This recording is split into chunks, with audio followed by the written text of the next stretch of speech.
Yo tout le monde, bienvenue sur la chaîne de Leomax. On est content de vous retrouver pour la review, ça y est la review chill du film One Piece Red qu'on a été voir aujourd'hui. Au moment où on enregistre, On sort de la salle. on sort de la salle, on est le 7 août. Le 7.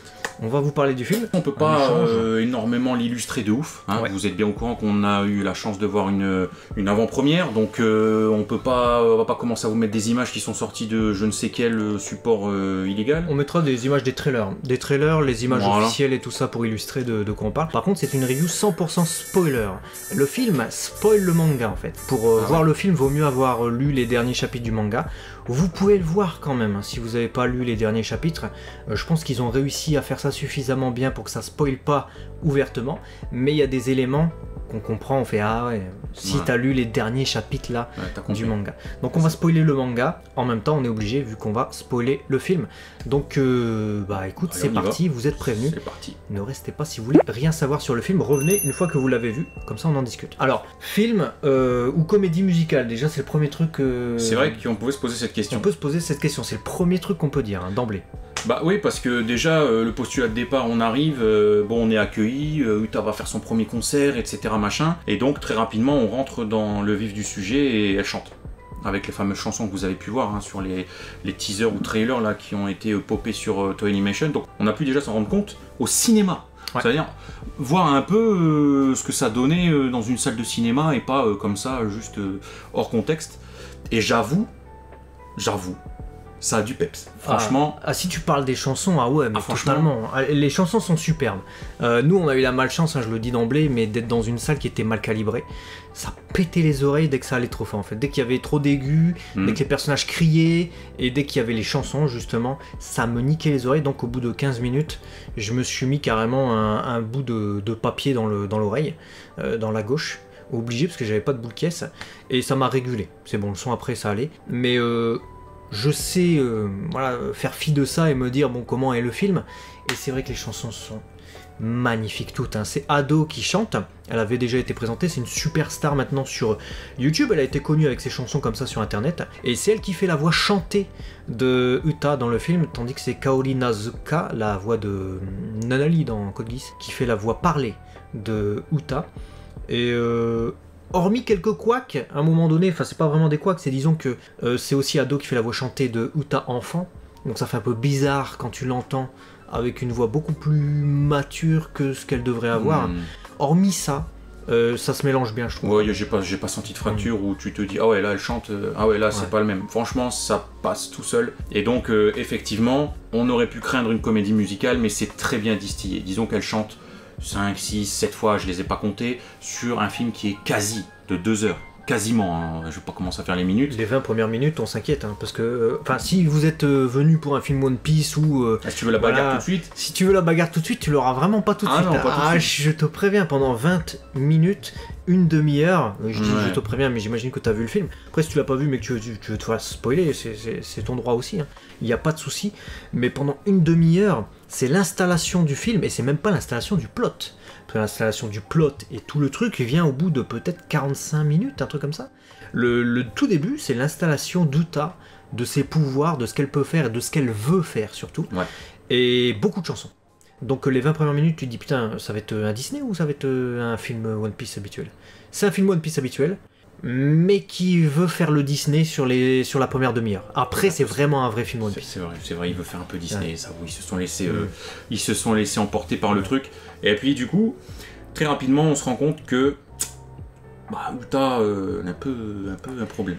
Très rapidement, on se rend compte quand même que nos théories étaient plutôt justes, hein, finalement. Je sais pas le dire, je voulais pas faire l'oracle, tu vois. Non, mais c'est pas ça du tout. Non, mais ça arrive. Mais, on a raison. Tu vois, le gars... Non mais c'est vrai qu'on avait juste un trailer, on avait des images promotionnelles, et on avait théorisé, il y avait déjà, je crois que c'est toi qui avais dit, c'est la fille de Shanks, avant que ce soit dévoilé, c'est la fille de Shanks. Effectivement, ça n'est pas sa fille biologique, mais c'est quand même sa fille, hein. Il l'a élevée. Voilà, c'est un beau message d'ailleurs, c'est un beau message. C'est stupide One Piece. Hein. Très beau message. Ça m'a pas étonné de One Piece, on le retrouve clairement de nombreuses fois dans l'œuvre, hein, ne serait-ce qu'avec Nami, hein, belle-mère, tout ça. Après il y avait aussi, qu'est-ce que je voulais dire? Je sais plus ce que je voulais dire. Du coup, vu qu'on a dérivé sur autre chose, qu'est-ce que je veux dire? Qu'est-ce que je voulais dire? Si vous avez la réponse, n'hésitez pas à me le dire dans les commentaires. Merde. Uta pétait un câble et on avait raison. Ah ouais, on avait raison sur Uta en fait, hein, parce qu'on avait théorisé comme quoi que Uta justement c'était peut-être elle la méchante du truc en mode Luffy, tu vas arrêter d'être pirate, hein, et elle va faire prisonnier l'équipage des Mugiwara, c'est pour ça qu'il s'énerve et qu'il gueule Uta dans le seul trailer, vraiment trailer en fait qu'on avait à l'époque. C'est ça, le film c'est ça en fait. Avec Uta du coup qui devient l'antagoniste du film, ça c'est très intéressant, mais comme One Piece n'est pas manichéen, ça c'est le truc que j'aime bien. C'est-à-dire qu'ils arrivent à nous faire un film, c'est quand même très enfermé, hein. C'est le film sur la chanson, voilà, on sait que l'enrobage c'est la chanson, on sait que le film c'est Shanks, etc. T'es dans le monde avec Uta, hein, dans le monde où elle t'emprisonne quand tu vois ce film. Parce que oui, son pouvoir, c'est le pouvoir du chant, elle emprisonne les gens dans un autre monde en fait, avec ça. Malgré tout, il y a quand même ce truc de... Ce n'est pas manichéen. Voilà, les pirates, ce sont pas tous des enfoirés, il y a des enfoirés. La marine, ce sont pas tous des enfoirés, il y a des enfoirés. Et Uta, c'est peut-être l'antagoniste du film, enfin l'adversaire qu'affronte Luffy, et l'adversaire peut-être même pour elle-même en fait, et pour Shanks. Mais c'est pas elle la méchante du film. Bah en fait c'est ça, c'est-à-dire que tu comprends aussi qu'elle a été abandonnée à son sort, tristement, on apprend un peu plus tard dans le film et sur la fin pourquoi en fait elle en est arrivée là, et tu te dis, tu peux lui en vouloir sans lui en vouloir, pour la simple et bonne raison que t'es seul au monde, sur une île, tu grandis sans connaissance de rien, et voilà, on te donne un iPhone, bon c'est escargophone tu vois, mais bon j'exagère, on te connecte à distance à des choses et tu penses connaître le monde. Donc elle manque cruellement de connaissances, de culture du monde et de discernement, même si elle a conscience que le mal existe, que voilà, on rentre vraiment dans la manipulation un peu des médias. C'est exactement ça. J'ai cru comprendre cette critique à travers le film. Mais moi j'ai vu ça. C'est-à-dire on te dit, les pirates c'est des méchants. Les pirates ils sont tous en train de t'affamer. C'est tous des FDP, ils te volent ton argent. Ouais. Et en face on te dit, on m'a volé, j'ai plus rien à manger, etc. C'est typiquement ce que tu as dans les médias. On te fait un raccourci et on te montre pas, oui mais il y a ça, il y a ci, il y a ça. Tout n'est pas blanc, tout n'est pas noir. Voilà. Message typique de One Piece, hein. Je veux dire, Kobe, bon mari, d'un côté, Akainu, gros fils de p. Il veut tuer des civils, le gars, hein, vraiment. Alors lui, on a envie de l'écraser comme son... Tous les persos, d'ailleurs, je les ai trouvés plutôt justes. Hein, Kobe, les autres, même les secondaires, même Bluno qu'on voit. Alors, grosse surprise de voir Bluno, j'étais content, parce que j'aime bien son pouvoir. C'est ça, ouais, je veux pas rentrer dans ta porte, ça va aller, tu peux la fermer. Mais j'étais content. Par contre, Fujito là, je l'ai pas trouvé... Dites-moi ce que vous en pensez, hein, parce que c'est très subjectif. Je l'ai pas trouvé très juste ni perspicace, effectivement, parce que t'as Akainu, il fait ouais, on va tous les tuer, même les civils, à la nique sa mère, parce qu'il faut régler la problématique, parce que Tot musical, si son pouvoir s'éveille à Uta en chantant ses partitions, cette musique restée secrète, elle pourrait créer un gros problème dans le monde. Et effectivement, il a vu sur ça. Et t'as même Kizaru, il rentre dans le truc, mais Fujito là aussi, il est en mode. Fait ouais, je me suis crevé les yeux pour pas voir, mais bon. En fait, il sort que des phrases philosophiques qui n'ont rien à voir avec le scénario et il apporte rien. Mais il aide pas les civils, le gars. Non, il n'apporte rien, il a juste mis fin au combat Shanks c'est le seul qui m'a déçu dans son. Insignifiant. Est-ce que t'en parles? Je l'avais oublié. Mais c'est parce que t'en parles. Vraiment. Je pense que c'est si insignifiant que ça, mais j'en parle parce que je l'ai trouvé à côté en fait. Hors comment on dit ça? Out of character, quand on dit ça généralement en fiction, c'est quand le personnage à côté de ses pompes. Ouais, le personnage qu'on te propose, qu'on t'écrit n'est pas le vrai personnage. C'est la sensation que j'ai eue, je me trompe peut-être, mais de ce que j'ai vu à Dressrosa, il me paraissait un peu plus juste le personnage. Ouais. Bon, après en personnage qui nous a, on va dire agréablement étonné pour le recul, c'est le Sony, parce qu'au début on savait pas comment il allait arriver sous sa forme de mascotte et tout, on s'était dit c'est quoi ce truc, il sort de l'eau. Bon, finalement on apprend effectivement que c'est bien le pouvoir de Uta qui mascotise même Beppo et puis qui transforme les gens dans son monde. Même Bluno. Donc finalement, l'un dans l'autre, c'est du fanservice pour vendre des figurines, pour vendre de la mignonnerie, et il n'y a que ça partout dans le film. Fanservice pour vendre des trucs kawaii. On a déjà Chopper en mascotte, mais vu qu'il est prisonnier pendant une partie du film, et qu'après on voit les autres Mugiwara faire leur truc de leur côté, on voit pas beaucoup du coup, Oui, ils ont eu l'idée de faire d'autres mascottes. Donc Oda il a créé Sunny-kun, le Sunny en mode mascotte. Il y a Bluno qui passe en mascotte. Beppo, alors là Beppo c'était l'occasion idéale, c'est un ours déjà, ça devient un ourson. J'ai senti beaucoup, le côté fanservice marketing, je l'ai beaucoup senti. Avec ces personnages là, ouais. Avec les persos et le côté marketing aussi, tu vois, ils changent de fringue parce qu'à un moment donné... Il n'y a aucune raison, il n'y a pas de raison valable. Elle est en colère, ils changent tous de fringue, ils sont rock'n'roll, tu vois. Tu dis, allez, tiens, lave là la série de figurines. Du coup, tu comprends les chara-design que tu as vus, où ils sont tous en mode maso gothique rose là. Exactement. Faire venir des... Voilà, t'as des membres de l'équipage de Big Mom, Katakuri qui arrive. Le fanservice dans ce film. Ça foisonne. Alors après, Stampede c'était ça aussi. Et Stampede c'était gros fanservice et gros clin d'œil, etc. Il m'a pas déplu le fanservice dans ce film. Moi non plus, je vais pas te cacher. Il m'a même beaucoup plu, je vais dire, parce que c'est vrai que sinon ça serait Disney. Ça serait un film Disney, ça serait pas les films One Piece auxquels on est habitué depuis maintenant... Quel film pas Gold, encore avant. Z, encore avant. Et Strong World. Depuis Strong World, je dirais. Depuis Strong World, gros fanservice. Et on est habitué à ça. On l'a retrouvé dans ce film. Ouais, mais comme tu dis, je le souligne parce que c'est un fait, mais je suis comme toi, il m'a pas dérangé. Et puis, allez, on va être franc 2 minutes, on va pas faire les hypocrites.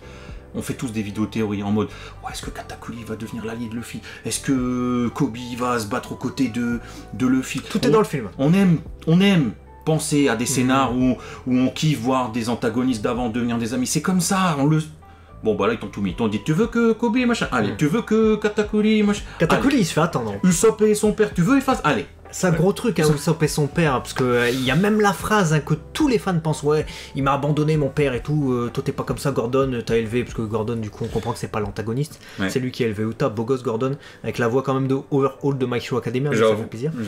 Le fan de service avec Usopp, en mode il est abandonné par son père, mais quand même il fait équipe après. Ils sont connectés et tout, j'ai kiffé. Avec le haki de l'observation du coup, parce qu'il a éveillé, vous savez, à Dressrosa quand il devait tirer à un moment donné de très loin. C'était génial. Ouais, j'ai kiffé. Après, même le fanservice avec Shanks, je trouve qu'il passe plutôt bien, même s'il est difficile à faire, parce qu'on n'a rien vu de Shanks. Donc à part le faire mettre des coups d'épée et le haki de fou, comme celui qu'il a mis pour VIOLER,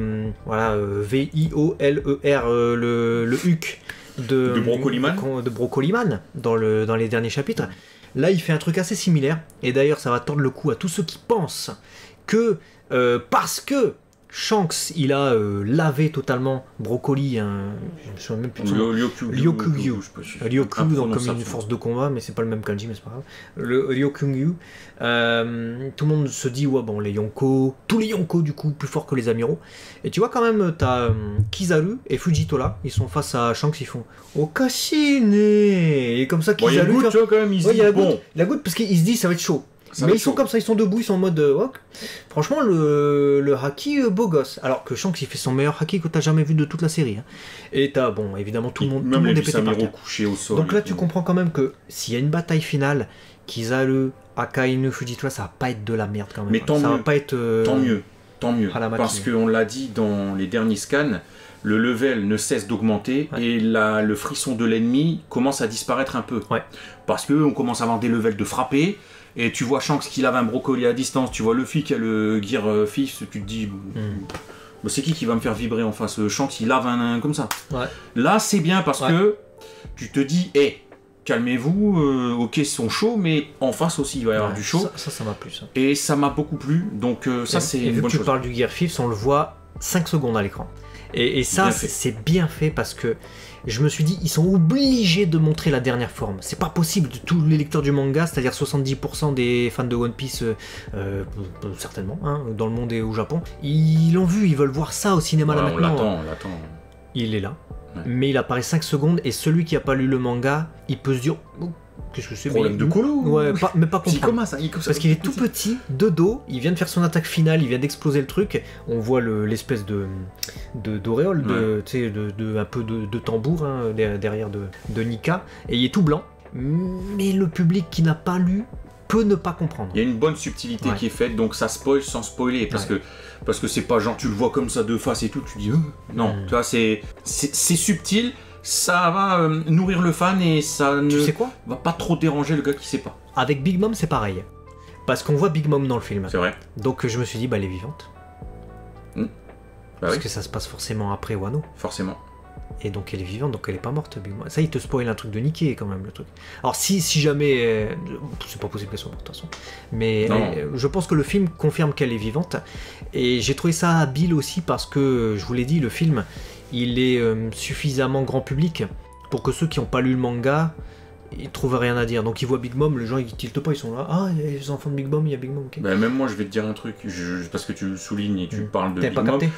J'avais pas capté. Ah, moi je l'ai vu, j'ai fait... Elle est vivante, ils l'ont récupérée. Bah oui, mais parce qu'en fait, j'attendais de voir à quel moment, par rapport au manga, ça se situait, en fait. Et c'est à partir du moment où j'ai vu le Gear 5, il me casse les couilles à dire en anglais celui-là. Gear 5 ouais, Gear 5, il est chiant à dire.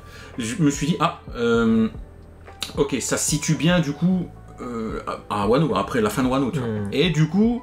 Ouais, tu reviens en arrière, tu rembobines, tu fais, bah, elle a pas rien à foutre là. Big Mom. Voilà, mais avant. Ah, moi j'étais sûr. Et d'autant plus qu'il joue bien avec ça, je trouve, parce que quand Luffy est à terre à un moment donné, j'ai cru qu'il allait se transformer en Nika à ce moment-là. Tu vois, il a les yeux révulsés, pareil quand Kaido lui met son attaque finale avant qu'il s'éveille. Je me suis dit Nika. Il est obligé d'apparaître dans le film. Il est apparu dans le film, mais ils ont été suffisamment habiles pour pas gâcher le plaisir des spectateurs qui n'auraient pas vu le manga, ça c'est bien, et qui n'ont pas encore vu du coup le passage en animé, parce qu'à l'heure où on enregistre, ça n'existe pas en animé, ça. Nika n'est pas encore apparu, enfin le Luffy avec son Gear 5. Et autre chose aussi, le film est super habile pour se jouer des théories de fans, parce que pendant une petite partie du film, mais au début... On a Uta, l'exposition, après il y a le renversement, on comprend que c'est l'antagoniste, c'est elle l'adversaire du game, mais après on a l'explication de pourquoi elle est comme ça, très bien fait du coup, et là on te dit mais c'est Shanks le FDP en fait, et ça c'était génial, j'ai trouvé ça génial parce que pendant 5-10 minutes de film, tu peux croire à toutes les théories Shanks mastermind en fait. Tu peux te dire Shanks manipulateur, il fait le gentil. Il a manipulé sa fille, il a manipulé Luffy, mais quel enfoiré! Ouais. Et tu les vois partir en plus sur le bateau avec des trésors. Avec des trésors. Et tu vois personne. La ville qui brûle, des civils tués. C'est horrible à ce moment-là parce que tu dis, mais qui peut faire ça? Il n'y a qu'un vieux bateau de marine. Et à un moment donné, je me suis dit, ils ont fait un Buster Call. Non, mais je suis parti dans un. Mais il n'y a qu'un bateau. C'est ce que je me suis dit. Moi, je me suis dit, mais non, ils peuvent pas révéler ça dans un film. Même si c'est vrai, même si Oda il veut faire la pirouette et qu'en fait la révélation c'est que Shanks, pour tenir corroboré avec les propos de Luffy qui veut faire tomber tous les Yonko, il a dit tous les Yonko je vais les buter au basse, je vais leur botter le cul, les envoyer valser. Il l'a dit plusieurs fois dans le manga, dans l'animé. Donc tout le monde se disait mais c'est pas logique parce que Shanks comment il va faire. Et bah là on joue sur ça. On te dit il va être obligé parce que Shanks c'est un FDP en fait. Et je me suis dit tu peux pas révéler ça dans un film, tu vas révéler dans le manga ou alors il prépare. Et j'ai cru pendant un petit instant, mais au fond de moi, je me disais non je peux pas y croire. J'étais comme le film. Au fond de moi, je me suis dit, mais non, Shanks, il est pas capable de faire ça. Mais au fond de toi, c'est suffisamment bien amené dans le scénar avec des indices visuels même qui font que tu te dis, putain, il va me faire ça. Donc c'est bien parce que ça nous apporte du palpitant dans un film. Et puis bon, après on apprend que c'est la partie monstre voilà, que crée le fruit du champ Kaouta. D'ailleurs, fruit du champ, petit bémol sur comment elle l'a obtenu. Parce qu'on n'a pas la réponse. On dit, ok, elle chante, c'est bien. Mais de là à ce qu'elle ait bouffé le fruit du champ, bon, tu te dis comme par hasard, mais j'aurais aimé une phrase. Voilà, à un moment donné, Shanks parle à sa fille. Normalement, elle devait revenir sur le bateau, mais finalement, il la laissera à Elegia, c'est ça s'appelle le truc ? Elegia, ouais. J'aurais aimé une petite phrase. Genre, voilà, t'es une grande chanteuse depuis toute petite, je suis persuadé que tu peux devenir une grande chanteuse, c'est pour ça qu'on a fait en sorte qu'on te trouve le fruit du champ. Hop, voilà. Là, bon, on te dit, elle a le fruit du champ, Asbin, c'est cool, c'est génial. C'est belle. Et puis. Très cheaté. Mais c'était nécessaire. On en a discuté, c'était nécessaire. Ouais. Parce qu'on est à un niveau dans One Piece, vous avez vu, il y a Nika, enfin il y a le Gear 5, j'ai du mal à l'appeler autrement que par le nom du fruit, de l'éveil. Il y a Shanks, il y a les Amiraux maintenant qui viennent, il y a les Yonko, tout ça. Je veux dire, dans le film, il y a Oven. Il y a Brûlé, il y a tous l'équipage de Big Mom là, qui va se présenter, il y a Kobe. Kobe, c'est pas de la merde, on nous rappelle encore. Il n'y a même pas Kid dans le film, mais il y a Trafalgar Law. Il y a tout l'équipage des Mugiwara qu'on sait que c'est des fous. On nous dit dès le début du film, le fils c'est le 5e empereur et tout. C'est impossible que Uta, elle est comme ça si son fruit pue la merde. Donc son fruit est ultra cheaté. C'est le personnage peut-être qui a le fruit le plus cheaté de tout One Piece en fait. C'est-à-dire elle peut n'importe qui. Akainu il vient, elle fait je te mets dans ma chanson, allez tac, il est en note de musique comme ça, en note en do ré mi fa sol la si donc je me suis dit ok, voilà. Et ça marche bien, ça nous embarque quand même. Ça nous embarque parce que du coup tu crées un monde parallèle, t'enfermes les gens, on te dit si la personne meurt, bah, les gens restent coincés en même temps que l'extinction du fruit. Et ça a certainement du coup créé la création du monstre, machin. Le Golosé qui est en PLS. Hein. Putain. Le Golosé qui se fait dessus 70% de la population mondiale qui serait endormie, donc qui serait annihilée, vu qu'il disparaîtrait en même temps qu'elle. Parce qu'elle prend des fruits pour... Enfin, pas prendre des champignons en fait, hein, non pas hallucinogènes, mais pour pas dormir, qui la tue. En fait, ça c'était bien joué avec Sanji qui est expert, qui sait, il voit dès le début du film, fait c'est quoi cette merde, la poubelle. Et ça aurait dû vous alerter, hein. Moi ça m'a alerté direct, et je me suis dit, Sanji il jette pas la nourriture. Sanji jamais de la vie, même par terre, elle est écrasée la nourriture, il la mange, le gars. Et je me suis dit, il voit un champignon, il jette la poubelle. Du poison. Je me suis dit, ça, il y a un truc avec le champignon, on le voit plus tard, ça c'était bien. Et je voudrais parler aussi un peu de technique, parce qu'il y a de la CGI au tout début du film.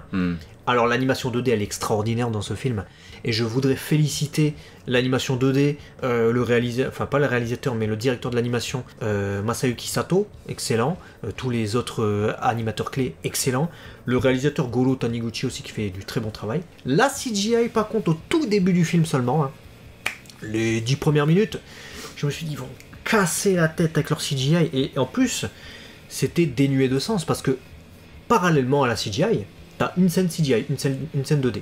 CGI, 2D, 3D, 2D, 3D, 2D, 3D, 2D. T'as ça pendant toute la première chanson d'Uta. Je me suis dit, mais virez-moi cette CGI dégueulasse. L'animation 2D, c'est faire. Et tu le vois, parce que t'as des mouvements qui partent de là, et elle fait des mouvements comme ça. En 2D, t'as le truc des scènes, t'as les attaques et tout ça. Heureusement qu'il y a eu la 2D qui est venue me maintenir de ouf. Heureusement. Et même, je vais te dire... effacer la CGI dans mon esprit, parce que la conclusion que j'ai une fois que j'ai eu ça, c'est que j'ai frissonné, j'ai trouvé ça magnifique sur les plans 2D, la musique m'a emporté et je me suis dit wow putain, là il y a du level. Et pourtant tu soulignes effectivement, quand tu t'arrêtes tu vois des petits hiatus en CGI, et la suite par contre, les peu de fois où ça a été utilisé, parce que ça va, ils ont pas claqué 80% du film en CGI, franchement ça passe. J'avais peur, hein. Bon, même si à un moment donné on est dans Madoka, hein. Ceux qui ont vu Madoka, clairement ils ont pompé Madoka en fait à un moment donné. Le Tot Musica, c'est une sorcière de Madoka littéralement, c'est le monde, et ils sont enfermés en plus dans un autre monde, et c'est un autre monde et tu te bats contre une sorcière géante en fait, voilà, c'est ça. Donc je me suis dit, ouais, tu sens l'inspiration, c'est un peu con que c'est One Piece, une grosse licence très populaire qui va récupérer le truc, parce que ceux qui connaissent pas Madoka, ils vont faire, ouais c'est One Piece, non c'est pas One Piece frère. Mais j'ai trouvé ça culotté, et aussi ça montre aussi l'influence qu'a eu Madoka dans le monde de l'animation, parce que ça a révolutionné le genre shoujo en fait. C'est un seinen Madoka en fait. C'était habile. Et aussi, je dois dire que le petit thème final contre le Tot Musica en mode ils nous l'ont passé. J'attendais un truc comme ça, clairement, parce que pendant une partie du film, t'as les chansons de Ta, génial, Ado, qui chante magnifiquement bien. Les musiques de One Piece un peu plus discrètes, j'ai trouvé. Et je me suis dit, bon, il manque un peu un thème de One Piece de ouf là. C'est arrivé sur la fin. Ils nous l'ont mis et c'était efficace, parce que ça nous a emmené, et à un moment donné, tu décroches pas. T'es dans une action perpétuelle pendant 10-15 minutes, j'en sais rien, je sais pas, mais à un moment donné, ils ont envoyé quand même, ils ont envoyé. Et non, de manière générale, c'était efficace. Et je repensais à un truc, je te disais, ouais, je sais pas où est-ce que ça se situait de manière temporelle, mais je pense que c'est ce que tu as souligné tout à l'heure, parce que je viens d'y repenser. Quand tu dis au début, ils disent, ouais, Luffy, 5e empereur. T'es obligé d'avoir eu les journaux avec Kid, l'eau et tout ça, qui sont officiellement avec leur prix, mais... Voilà, et en même temps... Kaido y est tombé. Kaido y est tombé, il y a eu les nouveaux empereurs d'annoncer. Ouais. On a eu, ils sont 4, ils sont pas 5, donc c'est plus le 5e, c'est un des 4, machin. Et donc quand ils m'ont fait, oh c'est un des 5 empereurs, machin, je me dis, bah ils sont pas été informés par les journaux, donc je me suis dit, bon, Et du coup, effectivement, on voit quand même le Gear 5, donc en fait, je pense qu'il y a une petite incohérence. Ou alors c'est pile au moment où le journal est en train, il y a des mouettes là, ils sont en train, mais après, ça arrive, mais il était plus vite à se barrer. Mais c'est utile. Dans les films qui sont pas dans la continuité du manga, comme ça, qui sont en parallèle, il y a souvent ça même dans Dragon Ball. Hein. Tous les films, hein, les gens croient qu'on peut replacer tous les films dans la chronologie. Impossible. Mais c'est impossible, même le 9e film DBZ, on peut pas le replacer dans la chronologie de l'histoire, contrairement à ce qu'on croit. Il y a tout le temps des tout petits détails en fait, qui font que ça se replace pas, c'est pas logique. Voilà, après, est-ce que tu as quelque chose à ajouter? Bon, juste dernier point peut-être, est-ce que du coup l'insertion, parce qu'on passe d'insertion d'Uta dans le scénario, est-ce qu'il est finalement dérangeant? Bah ou non, que ça puisque passe on est dans une vidéo spoiler, hein, elle meurt. Donc voilà. Ça, ça j'ai trouvé ça... Je me suis dit, C'est pratique, hein, quand Après, même. on l'a pas vu Ouais, mais ils sont tous comme ça en mode. Ils sont en autour d'un deuil. cercueil. Et t'as Luffy, il regarde au loin, il voit le bateau de Shanks, ils sont tous en deuil. Il fait. Vas-y, c'est Allez, bon. vas-y, c'est bon, ça merde. Il a compris. Mais de toute façon, Elle s'est sacrifiée elle a- pour sauver. C'est ça, tout le monde. elle a l'antidote, elle a fait une dernière chanson pour sauver tout le monde. Donc. Après, elle est un peu conne, parce qu'elle aurait pu chanter et après Et boire. prendre l'antidote. Ouais, Ouais, elle est mais totalement- je pense qu'elle s'est dit, vas-y, c'est C'était- bon. C'était le truc en mode. Vas-y, c'est bon. Mais de toute façon, elle ne peut pas faire autre chose que moi. Je pense que ce serait bizarre de ramener dans le manga, avec l'équipage de Shanks, un personnage qui a été découvert avec les films mais que les gens du manga n'ont pas lu. Parce que si tu vas pas voir le film, en fait, tu vas voir Shanks débarquer avec Uta. Donc si elle meurt, c'est convenient. En fait, c'est pratique. Ouais, c'est clair. Ils vont Et juste puis débarquer. même son insertion, voilà, c'est vraiment quand il était encore plus petit. À un moment donné, Shanks revient, mais sans elle. Donc, ouais, en fait, ça passe. Il y a plus, tu pourrais dire, bah pourquoi ils en ont jamais parlé, mais bon, c'est pas. Conclusion. Conclusion, très bon film. J'ai Très passé bon film. Ouais, moi j'ai passé un bon moment, vraiment. Ouais, j'ai passé un bon moment. C'est une parenthèse, j'ai trouvé, dans le monde de One Piece qui s'insère comme ça. Tu prends ton spectacle. Et puis une fois que la parenthèse Elegia, Uta, elle est fermée, bah tu reprends le cours de ton film, enfin de ton aventure. Mais justement, est-ce que ça a changé ou est-ce que ça va changer des choses? On pourra en faire une vidéo. Rien, je pense pas. Mais On va faire des vidéos sur ce que ça peut apporter dans le monde de One Piece, d'avoir vu ce qu'on a vu dans le film. Parce que ça, ils peuvent s'en servir pour le manga, ça je suis d'accord. Maintenant sur Uta, elle est morte. ouais, elle est morte, clairement, ça changera change pas. Ah, pas. le perso, ça changera pas. Et toi? Bah moi pour ma part, bon film. Pas très bon film. Bon film. Parce qu'il y a des trucs, tu vois, je suis plus mesuré que toi parce que je me dis, je me mets aussi à la place d'autres personnes, je pense pas que pour moi, et j'essaie de me dire, qu'est-ce que les gens penseraient de ça? Et je pense que le côté beaucoup de chansons, un peu comédie musicale, peut déplaire à des gens qui aiment pas ça. Ouais. Il y a des gens qui aiment pas ça, Je ils vont suis faire d'accord. non j'aime pas ce film, c'est quoi cette merde, moi je veux de la bagarre tout du Je long, peux comprendre. ça va pas.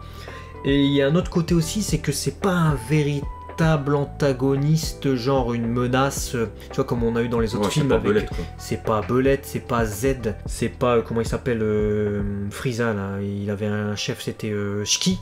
Shiki, ouais. Avec ses... Ça nous raconte une autre histoire, donc je dirais qu'on peut en sortir mitigé, je comprendrais. Moi j'ai bien aimé, parce que c'était beau, c'était magnifique, le fanservice était assumé. Maintenant je dirais pas très bon film, je dirais bon film. Bon film. Ouais, bah dites-nous dans les commentaires. Moi j'ai kiffé l'aspect musical parce que ça changeait Ouais. justement un petit peu. Je pense qu'il n'y a que dans un film comme ça qu'on peut profiter vraiment pendant une durée limitée d'insérer de la chanson avec le fruit de la chanson. Pourquoi pas? Je veux dire, on l'a pas. Et Je me vois pas voir ça avec Barbe Noire. Non, et d'ailleurs je pense même qu'il n'y a que One Piece qui peut se permettre ça. Oui, De la même possible. manière qu'Oda s'est permis avec le Gear 5 de renverser un peu les codes du manga en revenant des trucs de bande dessinée en fait. Là j'ai l'impression qu'on s'est un peu permis de renouveler le genre du film One Piece avec un autre truc en faisant un peu de la comédie musicale. J'ai bien aimé parce que ça se justifie. Pourquoi il n'y aurait pas le fruit du chant? Et puis c'est à le fruit de propos. Ça peut pas être plus à propos que dans ce film. Elle s'appelle Uta, ça veut dire chanson. Elle a le fruit du chant. Tu pouvais le faire que dans ce film, ce truc-là. Oui, c'était bien. Voilà. Bah, si vous avez vu le film, dites-nous dans les commentaires ce que vous en avez vous pensé. Si vous l'avez pas vu, dites-nous ce que ça vous donne comme envie, comme réflexion, comme question après ce qu'on vous a donné. Et à très vite sur... Léo Max, Ouais, la je chaîne suis- de Léo je n'ai Max. plus, Ouais, je- ouais, si on a est des- prisonnier dans l'autre monde en fait, c'est pour Ouais, ça. c'est ça. À très vite, à la prochaine. Ciao.